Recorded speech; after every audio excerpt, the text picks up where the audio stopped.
Showtime, it says. Okay. Welcome. I'm Erin with Blueprint to Blue Chip. I'm joined today with Jeremy Campbell from LSMM Management and Thomas, my business partner and co-founder of Blueprint to Blue Chip. So welcome. Hello, everybody. What's up? We are going to have a great time. Tonight we are talking about reliability. From recruitable to reliable, why coaches trust more athletes, some athletes more than others. So let's get started. Jeremy, do you want to introduce yourself to the audience real quick, all your accolades, who you are in this? I'm just a humble man here to do the Lord's work. It just so happens that the Lord's directed me to really focus on athlete development off the field. So I'm the founder of Legacy Sports Management and Media, a full service athlete management company, just really designed to help athletes maximize their potential and make sure that the best part of their careers happens after they stop playing sports. Awesome. And what about you, Thomas? That's a tough one to follow, man, Jeremy. Well done. Well done. Team, while we're waiting for some people to kind of trickle in, why don't you go ahead and drop down in the chat where you're calling from or where you're signing in from. We'd love to see what part of the country or what part of the world you're from. Let's see, Blueprint to Blue Chip, co-creator with Erin, who is the hostess tonight. And basically, we just wanted to put together a platform to assist student athletes at the high school level, working with their coaches and their parents to get those athletes to the right university that matches their skill set. I know everybody wants to go D1, but there's some incredible programs at the D2, D3, NAIA, where you could actually focus on your education and still play the sport you love. And then since then, it grew into something Jeremy and I have talked about a lot is in the past, when we were playing, there was no transfer portal and there was no NIL unless you wanted to sit for a year. And we knew guys were getting paid, but that was kind of from the boosters and the alumni. But now we know that's kind of all above board. And some of these athletes, unfortunately, are motivated by money more so than the sport that got them there to college. And then as Jeremy talked about pro athletes, we all know that, give or take, it takes your shelf life in professional sports is about 1.5 to 2 years tops. We hear about the Tom Brady's and the Gronkowski's, the Michael Jordans, but what about the other 95% of the athletes that their career is pretty much over by 25? And that's something that Jeremy, Erin, and I have all taken a huge passion for, is to make sure athletes, families, coaches are all set up for success. Awesome. Thanks, you guys. So here's my first question. I know, Jeremy, you've placed thousands of athletes. You work with coaches, evaluating recruits. So can you explain to the audience, I guess, before, what are coaches asking for? What's the first question that they ask about these athletes if they are coming to talk to you? In today's landscape, the first question that's asked by coaches across the board, doesn't matter what the sport is, they want to know about the athlete's character. They want to know about them as people. I mean, with all the modern advances in technology and recruiting, it's not like it was when Thomas and I were being recruited, where we had to mail in a VHS tape. We'd have to wait for them to receive it. We'd have to wait for them to mail us back feedback. Like now, these kids have their highlight tapes on Huddle, on Twitter, on Instagram, on YouTube. Coaches have access to databases that do a really good job of evaluating the athlete's physical talent and skill talent. So the most common question across the board is, tell me about this athlete as a person. Who is he or she off the field? What's their character like? Are they, do they have integrity? Are they natural leaders? Can we trust them? Like things like those questions are often asked way before any questions about, how fast they can run, how high they can jump, or how quick they are. Yeah, isn't that amazing? It's amazing how that's what they're keying in on. Mm-hmm. What do you say? What would you say to that, Thomas, in the athletes you've trained or what you've worked with around coachability, who the athlete is? Yeah, I'm going to piggyback on what Jeremy brought up, and that is, bigger, faster, stronger is certainly important for every sport. And one of the things that that when I talk to athletes, I say, hey, listen, we just got a call from XYZ University, and they'll say, Coach, did you send them my highlight reel? Did you talk to them? And I say, they already know you can play, that you're on their radar. So what they want to know, like what Jeremy was saying, character, integrity, discipline, which is our which is a foundation of Blueprint. But they want to know, one of the biggest questions that we get is from coaches is, do you ever have conversations with the athlete and the parents? And we say, yeah, of course, like on a Zoom call. How do they respond to their parents? Are they respectful? Are they disrespectful? Because that's going to translate to teachers. That's going to translate to grad assistants. That's going to translate to assistant coaches. So they really want to know about who they are off the field, which is just as important as who they are on the field. Yep. Awesome. So I had a parent reach out to me prior to this webinar, and they ask if my athlete already has offers, which is great. I think they're a junior in high school. Does what you're talking about, trust, reliability, coachability, does that matter once offers come in? I think we all know probably the answer to this, but I'd love for both of you to chime in. Yeah, I mean, look, offers mean you're recruitable, but then the next step is what happens once they have you on campus, right? Are you reliable? Offers mean you have talent. Offers mean you have good film. You got good measurables. You check all of those prerequisite boxes. But the second R in that equation is reliability, and it's once you commit and we get you on campus, how reliable are you? Can we trust that you're going to do the right things all the time? Can we trust that you're going to respond well to being in pressure environments, both in competition, also in the classroom? Can we trust that you're able to show discipline on a daily basis? The grind of college sports is tough. When 95% of your friends who don't play sports are off having the true college experience, you're going to bed at 9:30, 10 o'clock because you have to get up for winter workouts. Right. That's where the reliability and trust factor comes in. Can they trust that you're going to represent the program well, not only in person, but, in the other dimension called, social media and online? It's like all those things go into play. So, whether you have offers, whether you're committed, whether you're, just starting your recruiting process, the information that I'm going to share tonight can definitely help you out on your journey. Awesome. No, that's great. Do you think in today's day and age that trust and reliability and coachability is actually more important than talent with the portal or with the transfer portal, with NIL? Like, do you think what coaches are looking for has shifted as a result of those things? I do. It's not like the athlete of the past where the distractions were minimal, when we can trust that you can buy into what we're preaching as a coaching staff, and we have good leaders on our team. Now these kids are coming in and they're distracted by everything, by their social lives, by social media, by the money they're getting to play at their schools. There's distraction after distraction after distraction. So I think now that trust that the athlete, is either responsible or has the ability to mature into somebody who is responsible, plays a bigger factor now more than ever. That's great. Thomas, do you have anything to add to that?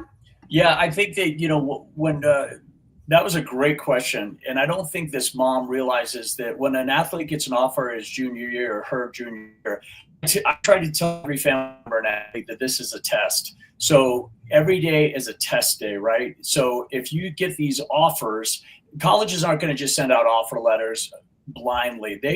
You're on their radar. And they also, when you're on their radar, they want to make sure that you're going to still follow through. Are you going to get soft? Are you going to start taking on the perception like, hey, I made it. I got a couple offers here, so now I get to pick.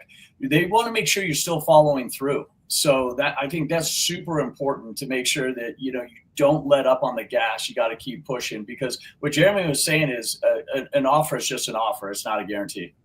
Yep. And what about this other parent asked the difference by division level? Does this apply across the board, or does this only apply to D1?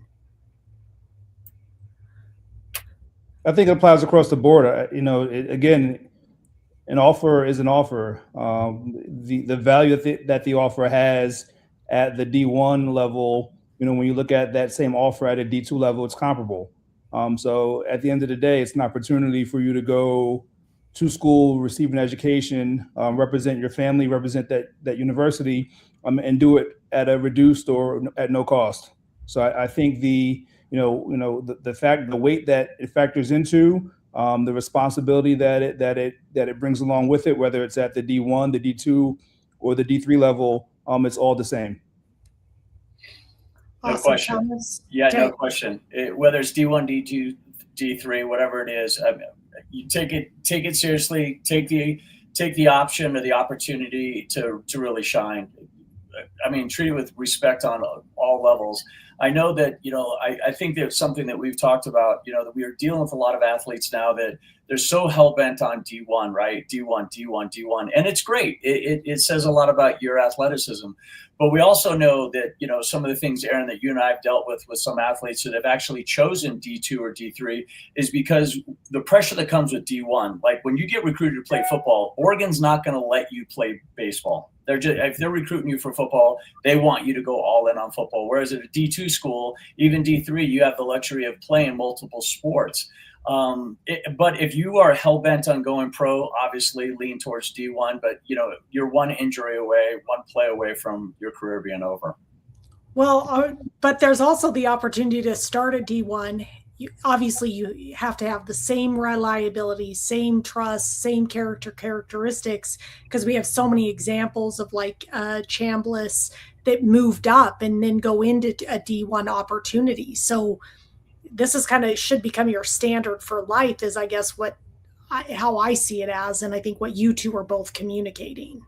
Yeah, no. Well, you're talking about Trinidad Chambliss, who went to Ole Miss, and I mean, he is an exceptional athlete, and he's really fun to watch. But a lot of the times we see athletes that jump in the transfer portal and they don't get picked up, so they just kind of default down to a D2 school and tell those coaches and the team everything they want to hear, and then 6 months later they're back in the portal going back to that D1. So the real loser on that one is the D2 school that's investing time and energy into that athlete. So yeah, it goes back to what Jeremy was talking about: character, reliability, etc., and following through on your word. Yeah, so I love this.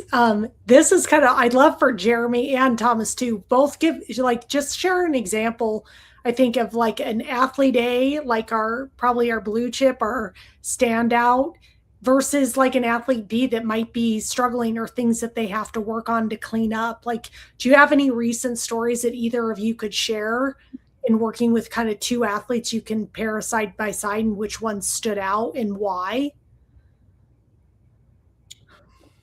Direct comparisons. No, I guess more like case studies. We on the training side of our business, we work with a lot of athletes from all sports at different levels.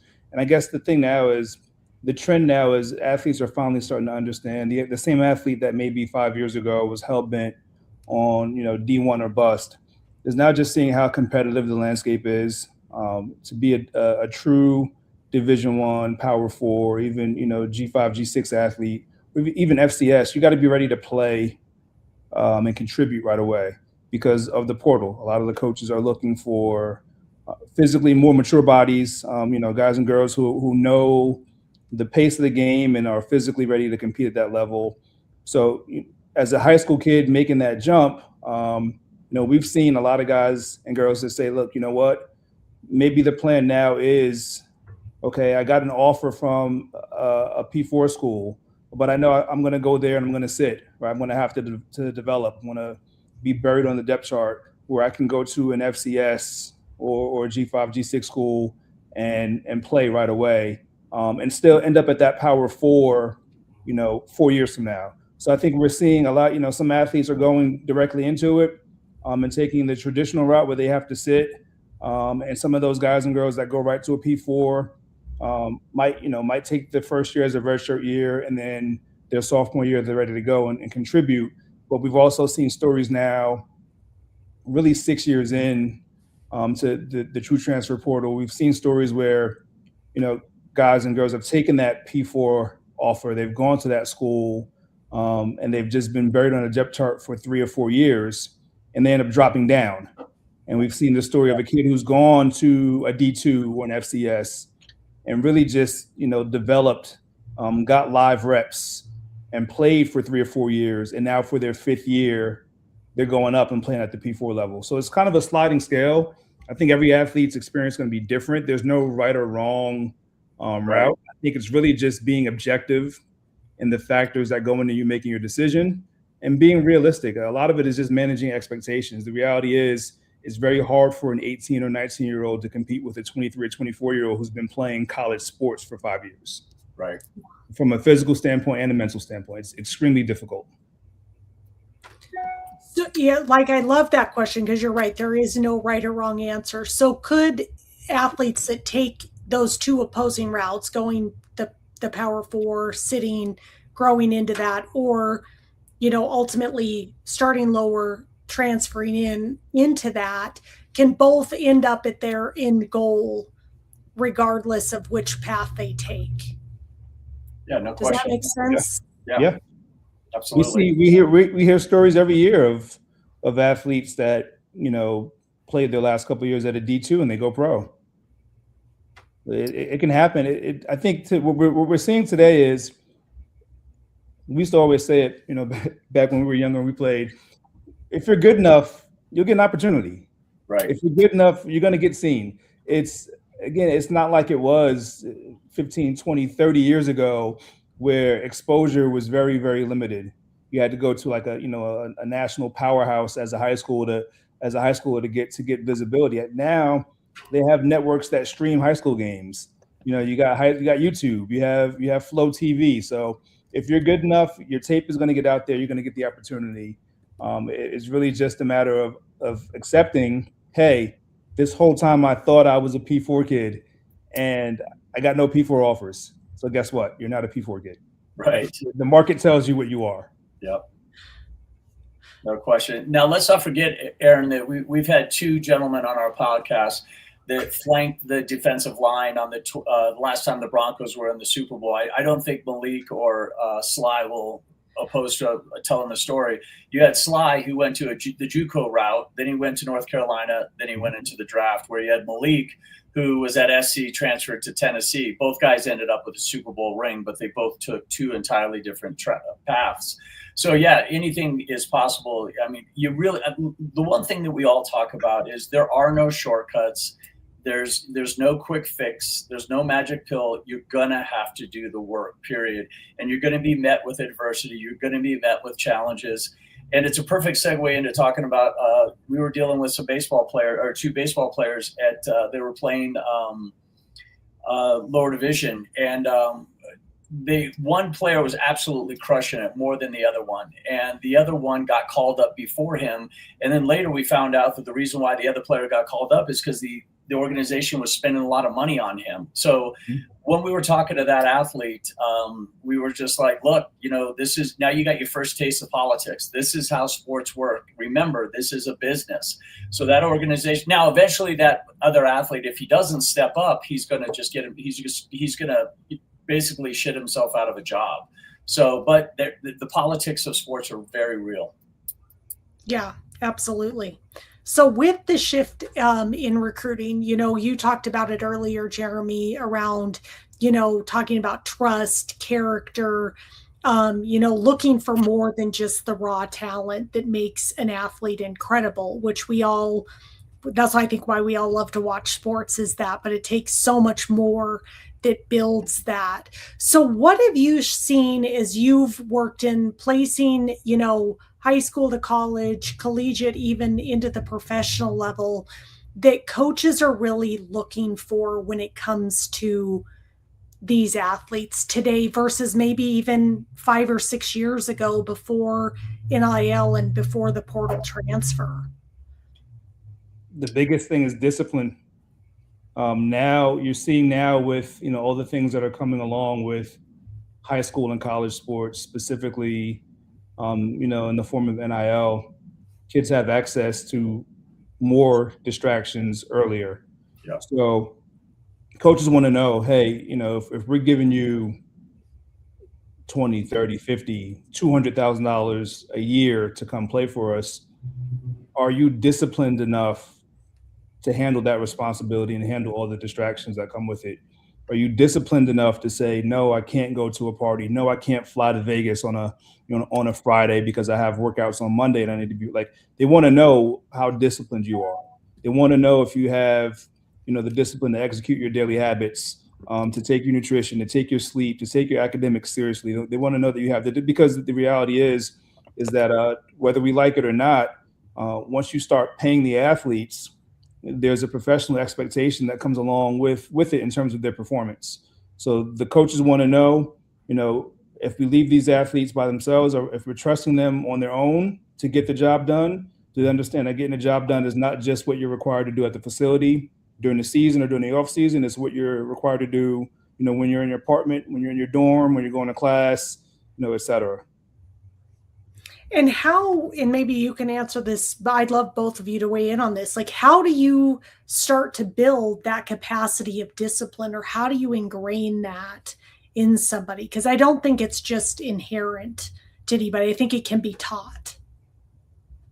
You have to put them in situations earlier, with before NIL, before the portal, when we first started our training company in 2013, 2014, we had an application model where we made the athletes apply to be a part of our program. And once they got accepted, if they got accepted, we had terms and conditions, and we had standards, and we had rules and regulations. And if you violated, first strike, okay, these are the consequences. Second strike, consequences. Third strike, you could be expelled from the program with no chance of reentry.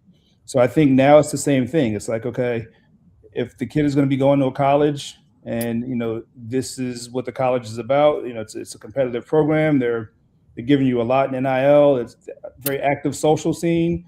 Then we have to start prepping these kids for the distractions and the challenges that they're going to face. You're going to have to start to make sure that they understand that, hey, if we have a training session at 7 p.m. on a Thursday, you don't pull up to the facility at 7 p.m. You're at the facility at 6:30. Right. You're there early. You're starting to practice those good habits that feed the discipline, so that when they're off on their own, it's just another Thursday. They've done it, 30, 40, 50, 100 times before. That's awesome. Thomas, what would you share about? I constantly remind athletes and their families that coaches talk. So if you commit to a program and you're all in for 1 year and you decide to just bail because you're motivated by money, just remember, whatever program you go to or you start entertaining, that coach is going to call your current coach. Mm-hmm. And if you're basically breaching the verbal contract or the agreement that you had with that college or university, that coach is going to let that other coach know, and it's going to plant a seed.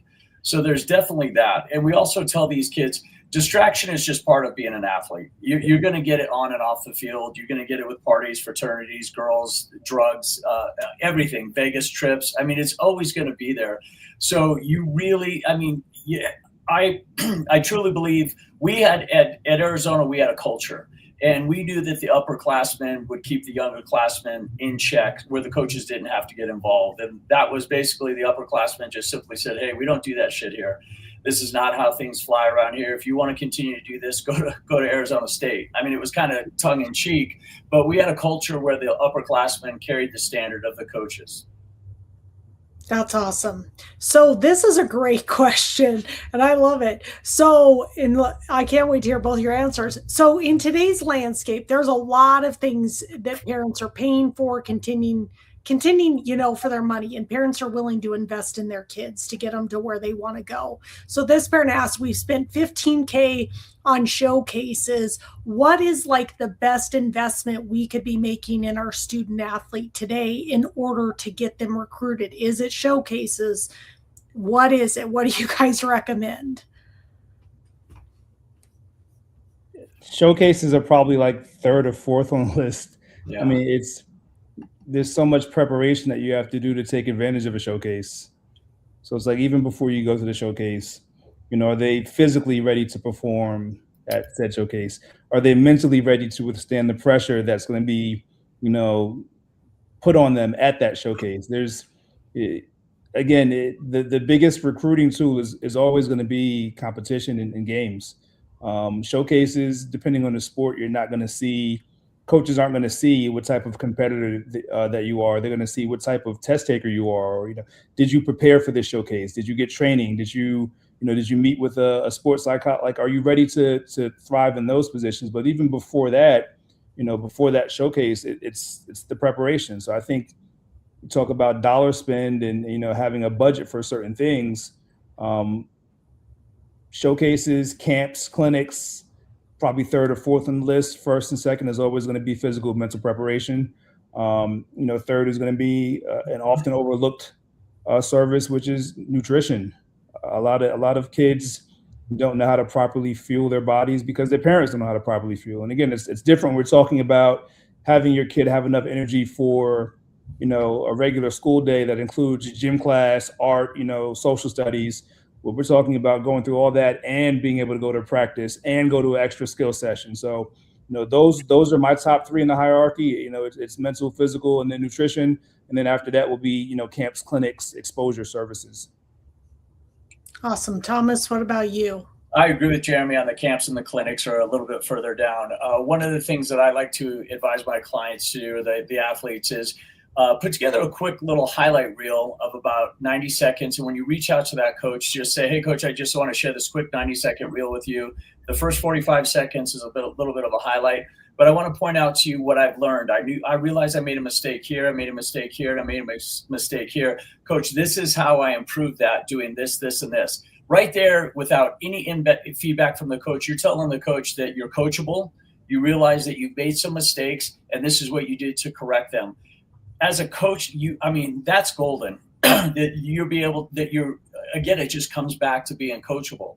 And then when you narrow it down to the universities that you want to go to, you just go to those camps. I'm sure they put on camps, and that way you can get in front of those coaches' eyes. So if you can narrow it down to 3 schools, whatever your top 3 schools are, find out if they have camps on that campus to where those coaches, those athletic those grad assistants can get a chance to see you and get actual notes and eyes on you. Great. Okay, thanks. That was awesome. So we've identified, I think these are similar because we work in conjunction with Jeremy on what are kind of the 5 trust markers that most coaches, recruits, scouts are looking for. Thomas just talked about it. Coachability. Are they open to feedback? Accountability. How do you take responsibility for your mistakes? Not make excuses. Discipline. Jeremy talked about that. You got to be disciplined. You got to have a structure or system to perform day in and day out, moment in, moment out. Character under pressure. How do you remain composed during challenging situations? And then your reputation. If people were to call your pastor up, your teacher up, your neighbor up, what would they say about you?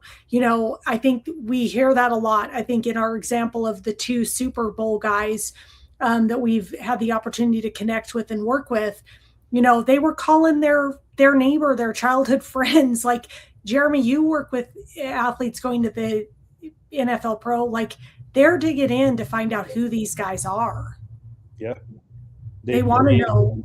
They want to know who they're going to invest their money in.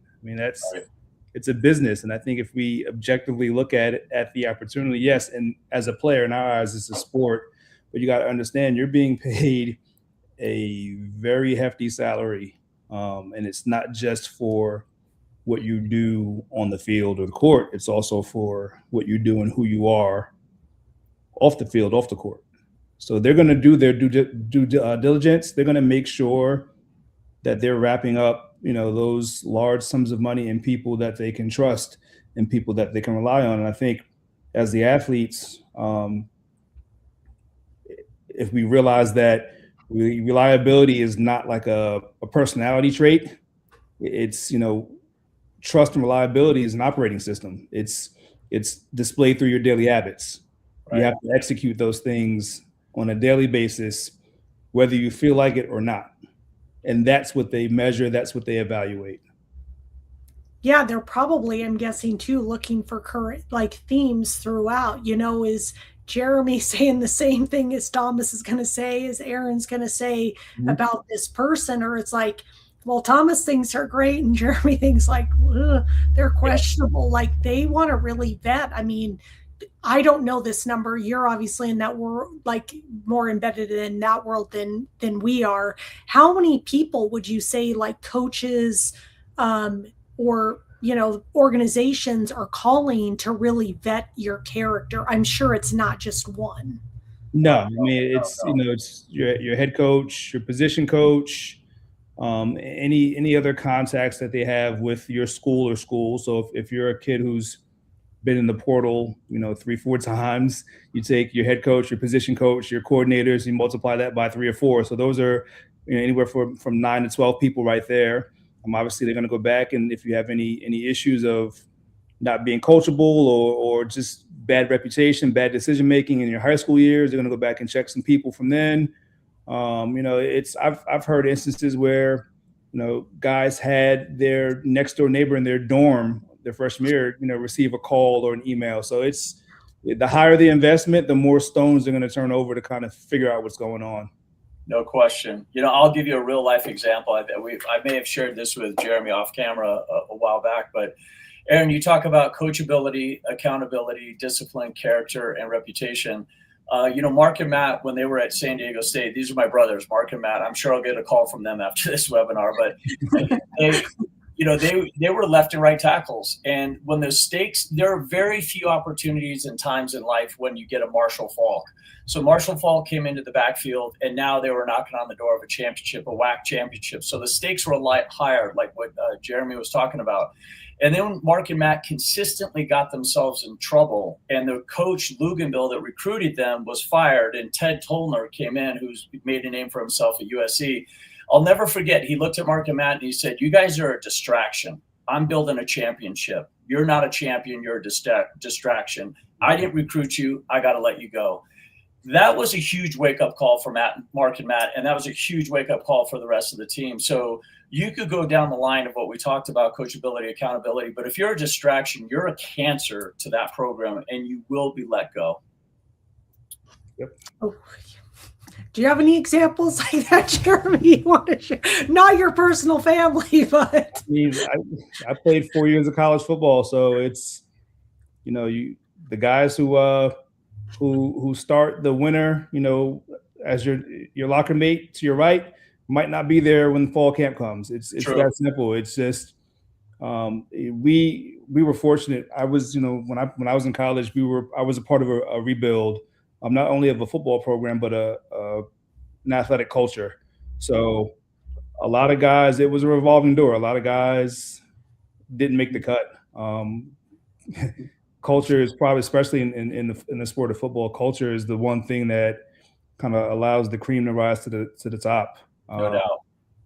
There are guys that just are asked to go home or don't have their scholarships renewed because they don't embody all the characteristics that it takes to be on the team.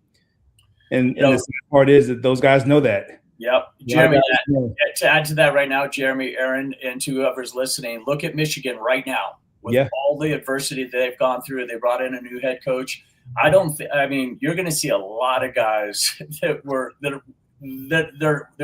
there last year are probably not going to be here this year.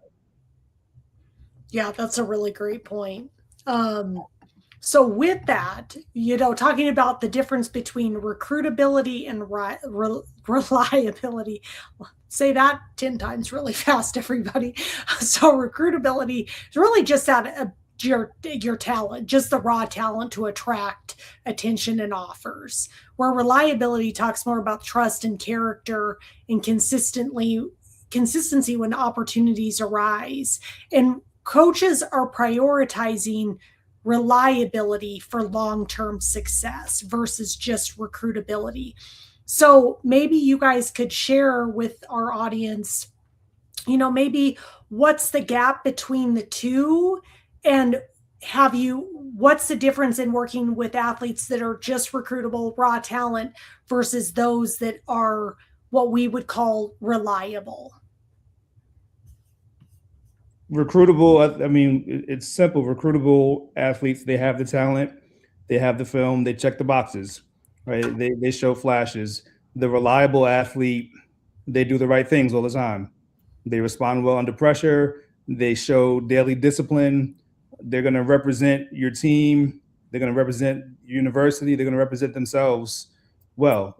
You can take a C or B level player who's reliable, and over time, 3 years, develop them, and they're going to be a lot better than that recruitable athlete that maybe had checked all the boxes early on, but weren't reliable enough to even keep themselves eligible to play college ball.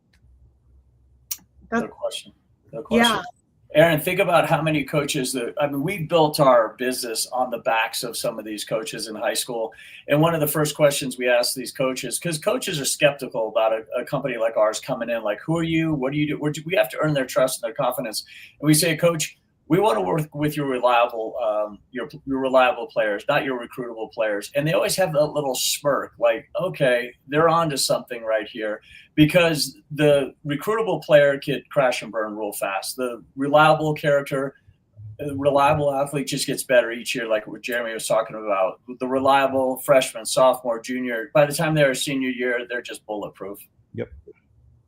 Yeah. So these a couple of the questions that came in, and you guys have kind of already answered them, is, my son has great character, but nobody knows him. So let's say he's a high quality individual. Sounds like that's what this parent's describing. And what needs to be done? He's got enough talent, but what needs to be done in order to get him, now, not the recruitable and what we're talking about, but get him to where he wants to be going, whether that's D2, D3. She didn't specify that, but how do you take that solid kid that is the good kid, the good character kid, has talent? How do you get them to the next level? It sounds like he has all the intangibles. It's the next thing would just be the preparation, and then get the exposure, right? Pick the 2 or 3 schools that you're interested in, reach out to their coaching staff, find out when their camps are going to be, sign up for camps, and then show up and show that you are who you say you are. It's really that simple. I find myself often trying to figure out where the recruiting process became so complex, because the reality is, if you're good enough, if you show that you're prepared, or you have the will to prepare, and then you show that you're capable of performing when the moment counts, you'll be recruited. I think the issue is always going to be a lot of people, a lot of athletes, a lot of parents can't stomach the fact that their kid is not being recruited at the level that they feel they should be recruited as. Again, the market doesn't lie. Right. The market is going to tell you exactly where you stand. Now, fortunately, if you think you're a D2 athlete, but you only have D3 interest, then guess what? You're a D3 athlete. But you can go to that D3 for a year or two and play and show that, hey, okay, clearly your ability is a lot better, and you can enter the portal and move up. So it's not like it was years ago where you go D3, you're probably going to be stuck D3. Now it's like that, just where you start, where you enter your college career is not always where you're going to finish. And that can go both ways, up and down. Exactly. Yeah, you hit on did you want to say something, Thomas? No, one of the things I was going to say, to build on what Jeremy talked about, when we talk to our athletes, we tell them, you don't have to be the captain to be a leader, right? You could be a leader, and you have to walk the walk. One of the suggestions I made, Aaron, to your son, Jake, was, get your own 7-on-7 going. I mean, if you're a backup receiver, a backup slot, backup DB, there's going to be a backup quarterback, there's going to be a backup receiver, backup DB. Find out who these guys are and just get out there and just get your own reps, so that quarterback could get some, even if it's just running the route tree, just say, get some DBs out there to just do some round robins. And that'll get back to the coaches right away. And then that'll get their attention. Because I believe the question was, how does my son get noticed? And that is, you got to be a leader, and you got to lead by example. That's great feedback. So good. So this is a great question, and you kind of hit on it earlier about the parents' role in this whole spectrum of, I think, athletics now, Jeremy, with them thinking that they're more than what they are, or vice versa. I mean, there's a whole conglomeration that goes on now, I think, with parents inside of athletics. So what would your best advice be? We're going to kind of move into talking about discipline. Like, how do we get it to kind of start at home with the parents, I guess, would be the way I want to frame this up as we kind of move this along. In terms of what? In terms of the recruiting? Yeah, I think in terms of, expectations, standards, discipline, like what I see, and I have 2 high school athletes, so I'll just use myself as an example here. I think it's like I can see all the potential in my kids, but am I role modeling inside my home what it looks like to be like to compete at that level, which means, okay, what time do we get up? What do we eat? What's our routine for the day? It kind of starts with me as their mom setting the tone for what this looks like versus thinking I can kind of have I'm speaking about myself, kind of a sloppy lifestyle and think my kids are going to run off and excel. Yeah. Structure. Yeah, I think you're onto it. I think the earlier you can get the athletes or the kids in general exposed to structure, the better off they will be.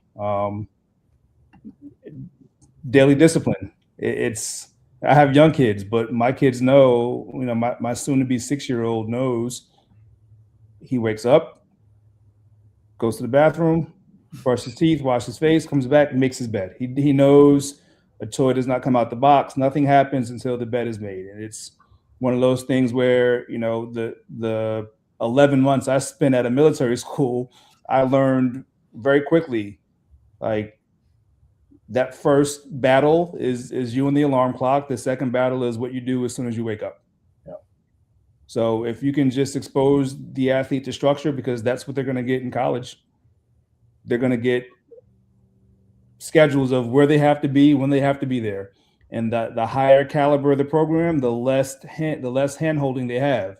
So if you can prepare that athlete, as a freshman in high school or sophomore or junior, to just that, right? Structure, learning how to use their calendar. You're learning how to use their smartphones for actual assistance and not just, pleasure and that quick dopamine hit. Use the calendar app, use the reminder app, like little things like that. Take advantage of all the resources you have and make it a habit so that it's just like you brush your teeth when you wake up and before you go to bed. It's something that you do every single day. So is that discipline to execute whatever's on the calendar. I think that's probably the easiest place to start as a parent. The second thing is understand it's their journey. It's not their recruiting experience is not your chance to get recruited. Even though the families are being recruited, this is your child's chance. Support them, advise them, but never forget that you're not the one that's going to go and wake up and go to practice and go to, study hall and go to class. Like, those days are over for you. You want to make sure that they're prepared to go through it. That's such a great point. Yes. Parents who are not getting recruited. I say that out loud because I am one of them. It's not about you. It's absolutely not about you.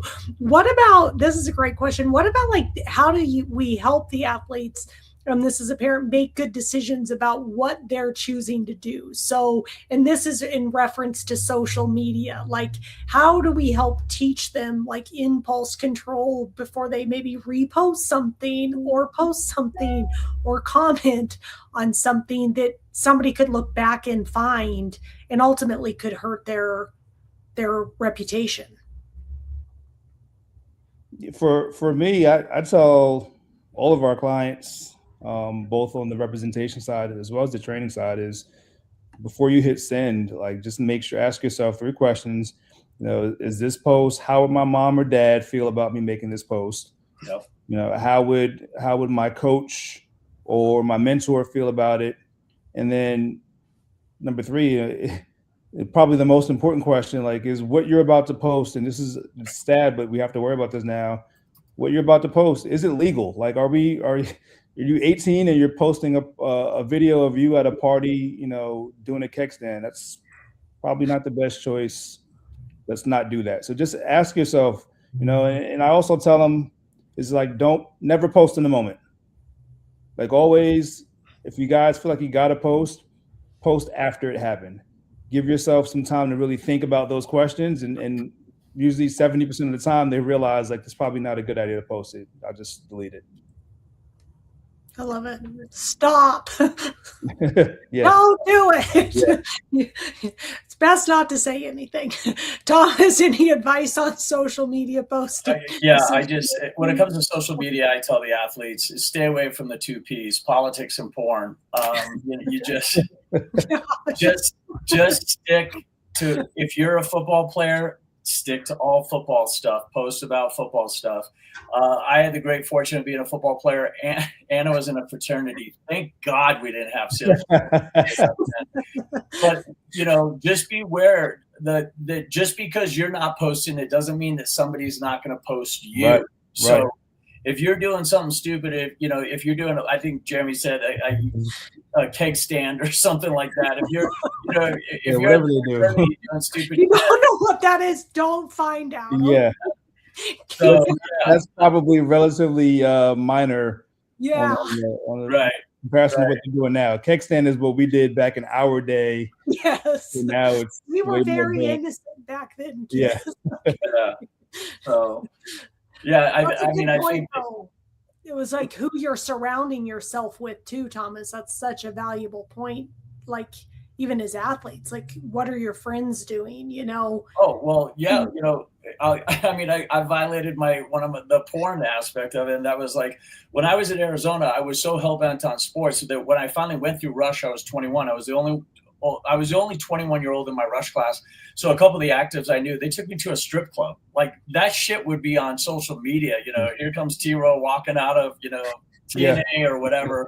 Boom, that's going everywhere. Yep. So, I mean, I really, these athletes, on the negative side of this is, and I really hope that mom, dad, coach, and athlete are listening to this one, because it goes right in line with what the fraternity. Aaron, you and I had an athlete, very prominent school, went to a fraternity party. There were a lot of drinking, a lot of racial slurs were exchanged. The athlete punched the guy in the face, and he went from a first-round draft pick to a third-round. It cost himself $10 million right there. And then it goes back to what Jeremy was talking about earlier, and that is the NFL. They're going to call everybody. So if you have a felony account or a felony arrest, they want to know what this is all about. Yep. So, just stay away.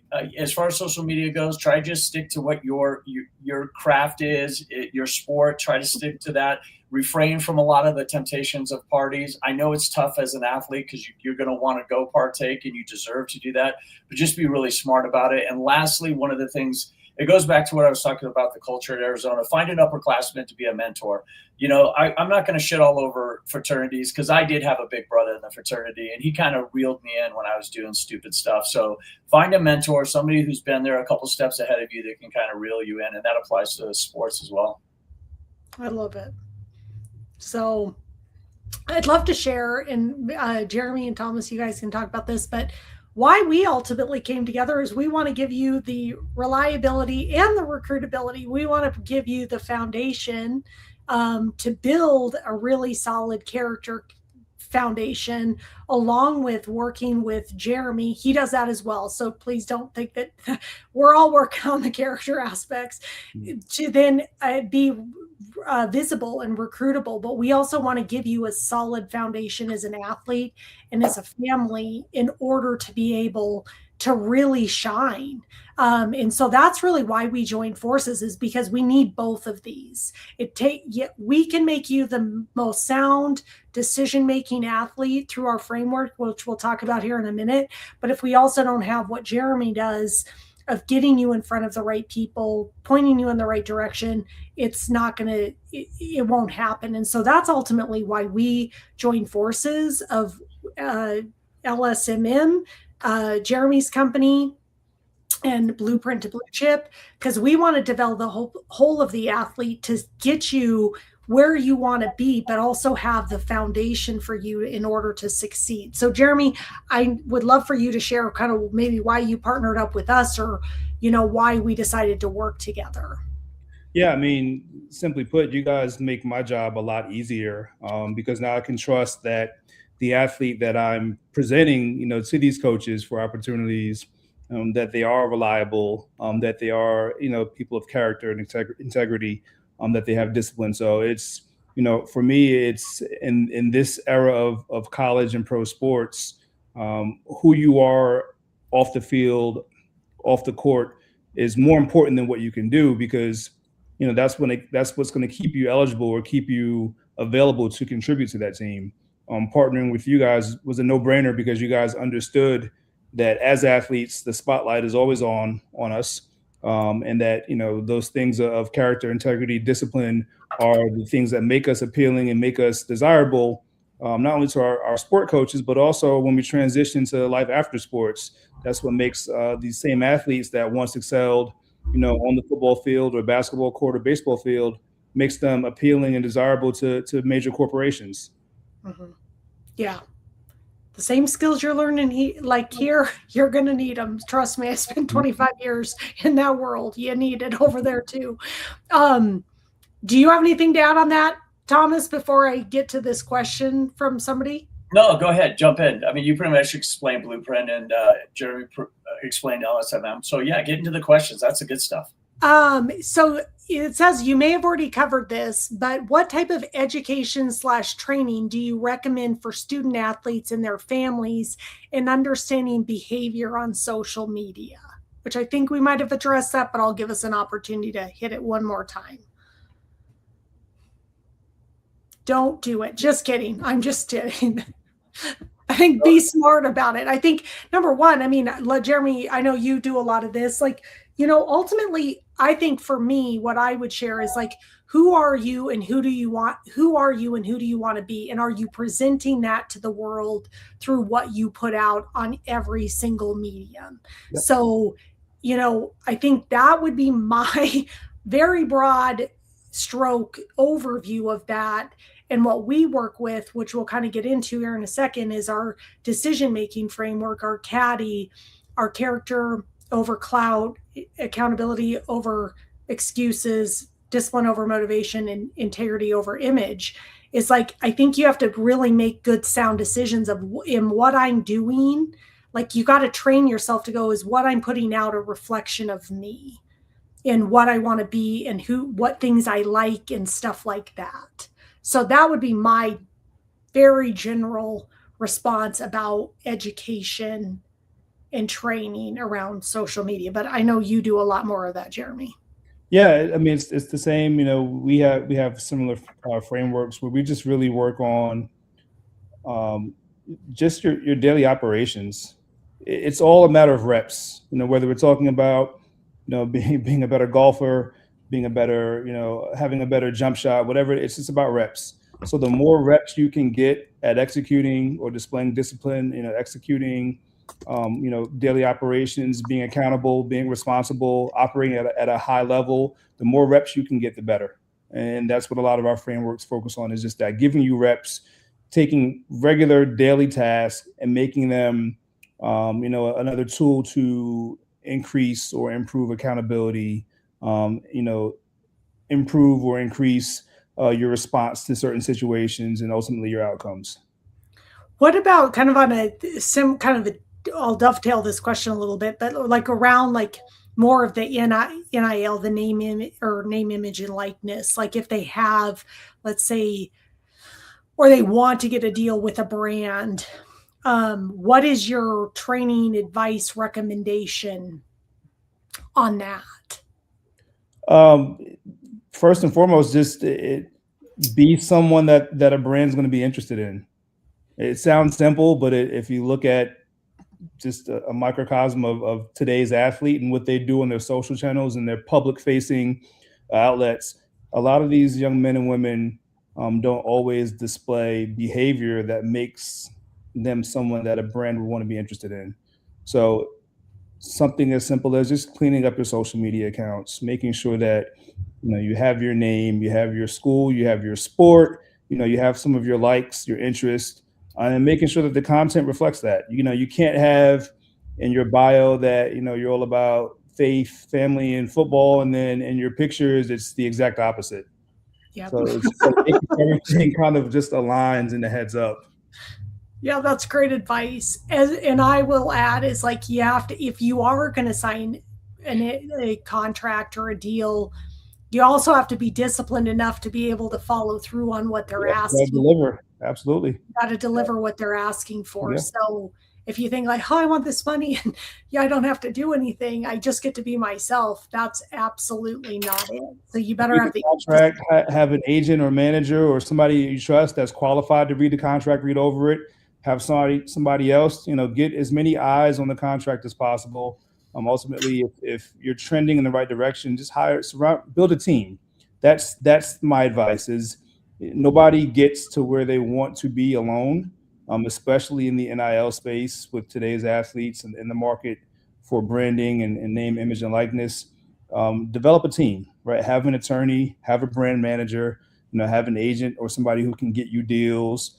Have somebody that can keep you compliant with the tech side of things. Have somebody who's connected to your community so that they can act as your representative or your liaison when you're in season. Just build a solid team around you. Start treating yourself like you are the CEO of a company. Right. And you'll be able to take advantage of everything that NIL has to offer, or you'll be able to say, hey, this is not for me now. I want to wait and focus on my sport and take advantage of it later. But I think the important part is having a team around you to kind of help you navigate the waters and really make sound decisions. Awesome. Yes, I love it. Great question.